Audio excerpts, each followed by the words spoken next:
Hey, what's up? This is Scott Ian, and you're on BackstageAxxess.com, where the real show begins.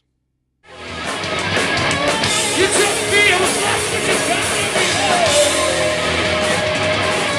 Tell the kids there, what's it like to be stoned? Like I don't know.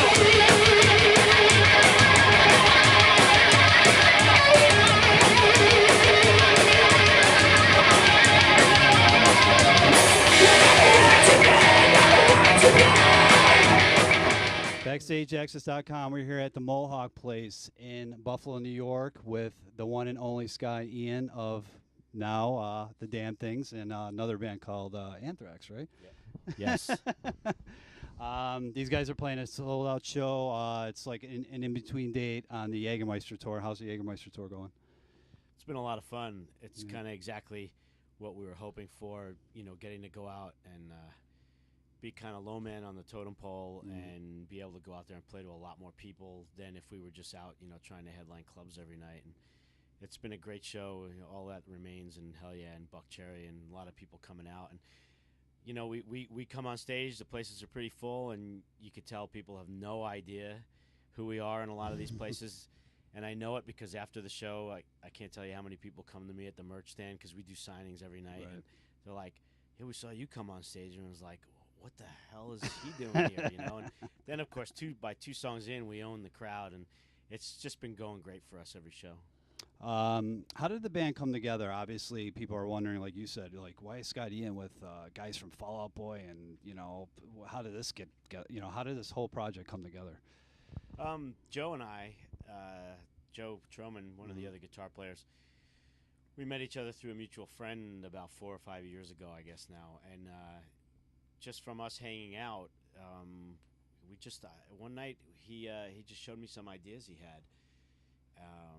That he said, maybe these could be for the next Fall Out Boy record, but he didn't think they would ever make it on a Fall Out Boy record because it was just kind of too heavy for that. Right. And from that point, we just started working on some songs. And, a couple of months later, we realized we felt we had some really cool stuff and that it really kind of deserved our attention. And that's when we really, we started to commit to it, saying, all right, this material's cool. Let's really put some energy towards it. And, if we're going to do this, we got to do it 100%, and let's try and put a band together and make a record. And it took us 4 years from that inception to It's been a while, yeah. till the record coming out. But mainly because of scheduling. It's not like we had 6 months straight to just work on it. But from that point, early on, when it was just Joe and I, we made a conscious decision of what, this is really cool. This deserves to happen. Let's make it happen. And that added obviously a whole load of work to both of our plates because we were both already in two very active bands, and now we were putting together another band. So it certainly added a lot of work. And if anybody out there doesn't know, this Damn Things project, which is Ironclass, that just came out. Ironiclass, sorry, in December. And I just actually got this in the mail yesterday, and I listened to it. It's actually a kick-ass CD. Cool, so, thank you. You guys obviously doing a tour, like I said, to promote this, and this is an off show, so can we expect pretty much the whole CD being played tonight? Pretty much, yeah. Yeah. I think there's only one song that we haven't played live yet, and it's just because we really have never even had a chance to rehearse it. It's hard enough lining up the planets properly for us to get on tour, let alone have time for rehearsal. But yeah, I mean, even with everything, we play everything except one song off the record, and we have one cover song in the set. And even if we played the whole record, we'd still be at 50 minutes. Right. So what kind of covers are you guys throwing? Some stuff? Obviously, you're huge Kiss fan, so can we expect anything, some old school stuff, or is it going to be like maybe an Anthrax song? No. Any what type of fillers are you? It's one song. It's a song by a band called Quicksand called Phaser. Okay. All right. Nobody really even knows who they are anymore, Right. but we all do in the band, and we love playing it. So Okay, so it's going to be straight up Damn Things and right in your face, and full show of you guys tonight. Now you're talking about this project, and then you guys are on tour with Buck Cherry and Hell Yeah, and you said the reaction's been pretty positive so far. It's been great. Yeah. And everybody's come to see you guys after the merch, at the merch stand and getting the CDs, and that's obviously the most important part. And now on top of this, you guys just got added to the Volbeat tour, which I believe is starting in March or April. Yeah, we've actually been on it, but we couldn't announce dates until we had already played those markets with Jaeger, because obviously you know we're out on the Jaeger tour. Right. You can't announce. Oh yeah, and by the way, we'll be back in 5 weeks from now. Right. You know, Exactly. So, some of the tour we were able to obviously announce in advance. There's still dates that we can't announce yet because we haven't actually played those cities yet, like Orlando and some places like that. But yeah, we start with Volbeat March 23rd in New York City, and that runs till April 17th in Orlando, I believe, is where we finish. So, and we're excited about that too because we're middle slot on that. There's going to be an opening band, and so we basically get to play our full set. I think we're playing 40 or 45 minutes on that show, and we have the feeling that'll be just a lot more people this time around that probably have our record now. Well, coming back to see us, it's obviously a much lower ticket price, you know, on a tour like this. And I think it just, you know, I think this time around it'll be people who probably came to see us on Jaeger really dug it, and now hopefully they want to come back and see us again. And then going back to the CD, and everybody out there should go out and grab this. How did the songs come together? I know you said it was a 4-year, like, kind of getting it together and whatnot, but putting the songs together, was it a full band thing, or was it like one person was writing and a couple of guys, you know, had some ideas about some riffs? It was a combination of all that. With the inception of Joe and I writing to then when Joe actually moved to New York City, and then Joe and Rob writing, Keith obviously writing all the lyrics, Joe, Keith, and Rob working on all the melody ideas together, all of us in the room together working on stuff a few times. It was basically whenever and however we could work on it, like however made sense. Then we would just we always just tried to make sure there was some kind of forward motion going on, you know, musically, because we just all felt so strong about it. And these guys obviously playing Buffalo tonight, and they got, I believe, like another 3 weeks on the Jaeger tour, or 1 week. 1 week. Oh, sorry. We finish a week from tonight in Atlanta. Okay, and then the Volbeat tour will start soon after that. Now, Anthrax, your other band, how are you balancing both projects? Like, the damn things probably people out there want to know, is this kind of going to be like a, you know, one-time shot, or is this going to be a real band? Are you guys going to be putting out more music? I mean, how's that going to... Oh, it's a real band, for sure. Yeah. You know, I don't really try and define it on how it works. We're just working when we can. And this started out when Anthrax was pretty much dormant at the time when Joe and I started doing this. Of course, about a year ago or so, when before last summer, when we went over to do the big 4 dates in Europe, all of a sudden Anthrax started getting real busy again when we got Joey back in the band and did the big 4 dates, and things really started to fast track again for Anthrax, and we realized we're going to go finish this record. Joey's going to sing on the album, and there's going to be more big 4 stuff, and there's all this, like, all of a sudden Anthrax, you know, was running like a steamroller again.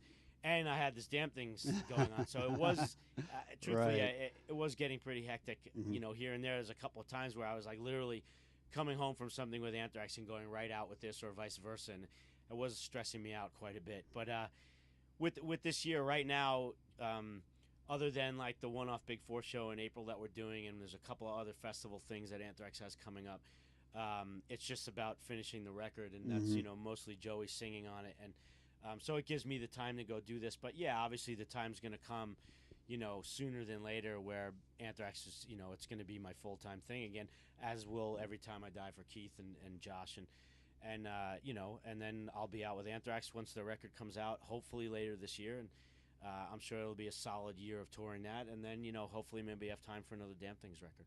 And then obviously, you know, with Joey putting down the vocals and trying to get this record out, I heard possibly the working title's Worship Music. Has that kind of just been thrown around? Well, that was the name of the record, for, you know, the record that we had actually finished about 2 years ago, but I don't know if that'll still be the title. Okay.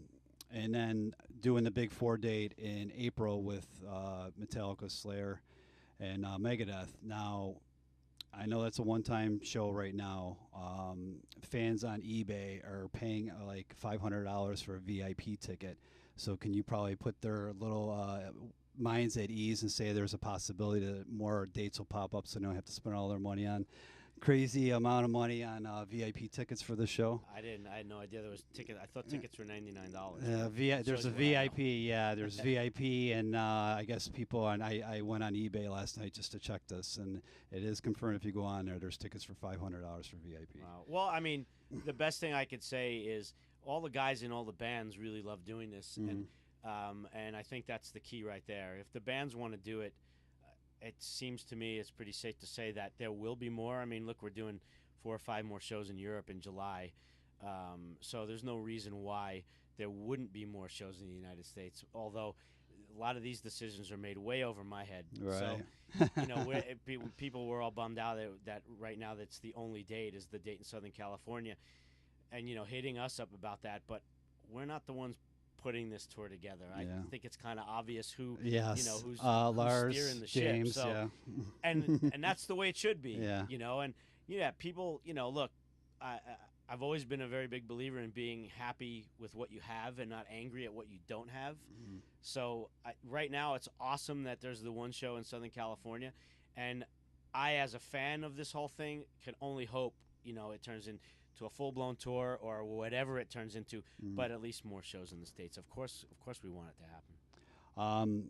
And you're talking about like going back from project to project, and you also obviously you write comics on the side. And can you tell us about that? That is a side project. That certainly isn't a full-time thing in any way, shape, or form. I'm just truthfully, it's a struggle for me. It's not something that just comes natural. It's a really hard work and doing that, and but I love doing it. Right. If I wasn't in bands and I just got to sit home and just focus on writing all the time, then of course maybe it's something I'd be able to do more of. But right now, one at a time, and I'm currently working on The Demon for DC, and I'd like to think it'll be out by October, but that's all up to me. If I could just get my ass in gear and get it done. Instead of talking to us here, he could be writing comics, I guess, for DC. And you also obviously, everybody knows and seen you play poker, doing celebrity poker but stuff. But that's something you actually kind of take it to you're more serious about it. I think aren't you sponsored to be a poker player? Yeah, I play for a site called ub.com, and I am a sponsored poker player, but it's funny because I'm not like a pro poker player like the guys you see on Poker After Dark or some of those TV shows.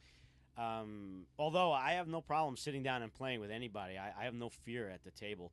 But obviously it's also not my full-time job. So. But I do play online quite a bit. Whenever I can. It's obviously pretty easy when we've got Wi-Fi on the bus. So it certainly helps the hours go by. And it's something I just really enjoy.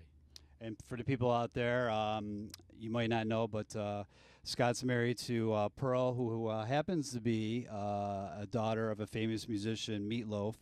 And actually, Pearl came out with a great CD last year, Little Immaculate White Fox, and you played on that, correct? I did, yeah. I played guitar on that. And, well, anyways, going back, how was it like when you first met Meatloaf? Did he kind of like, how was that whole experience? I mean, was that kind of like, who is this guy and why you're, kind of. It wasn't, I was definitely nervous because I've been a fan of his since I was a kid. Right. I mean, I saw the Bat Out of Hell tour, so I've been a fan for a long, long time. So I was definitely nervous. Right. The first time when I was going over the house to meet him, and I went through the whole, what do I call your dad? And she's like, you meat. Everybody calls him meat. So, yeah, I mean, I think it's just a natural reaction to.